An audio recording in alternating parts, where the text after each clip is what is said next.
સુરતના વરિયાવ ગામ ખાતે કંટારા ગામમાં 10 વર્ષના બાળકો ગળે ફાંસો ખાઈ આપઘાત કરી લીધો હોવાનો બનાવ સામે આવ્યો છે। સુરતમાં આપઘાતના વધી રહેલા બનાવો વચ્ચે વરિયાવ ગામ ખાતે આવેલા કંટારા ગામમાં 10 વર્ષના બાળકે આપઘાત કરી લીધો છે।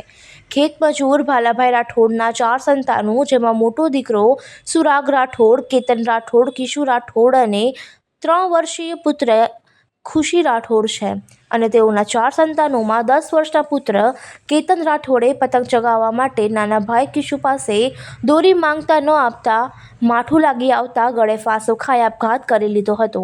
હાલ તો પરિવાર પર આપ તૂટી પડ્યું છે। ભલાભાઈ કઈ જગ્યાએ રહેવાનું? વરિયાવ કંટારા। શું ઘટના બની છે? નાનલા ભાઈએ દોડી નહીં આપી, એમાં મોટા ભાઈ જે ચીરવાઈ ગયા ને આવું કરી નાખી। આવી ઘટના થઈ છે। શું કર્યું? ફાંસો ખાઈ ગયેલા। કઈ રીતે તમને ખબર પડી?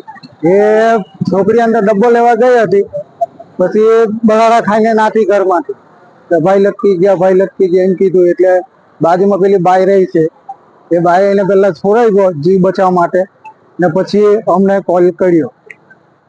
તમે શું કામકાજ કરો? અમે ખેતરમાં કામ કરીએ। કેટલા બાળ બચ્ચા છે તમારે? 4। કાલે કેટલા વાગે આ ઘટના બની? 10, 10, 10:30, 11 વાગે જેવું, 11 વાગે જેવું લગભગ।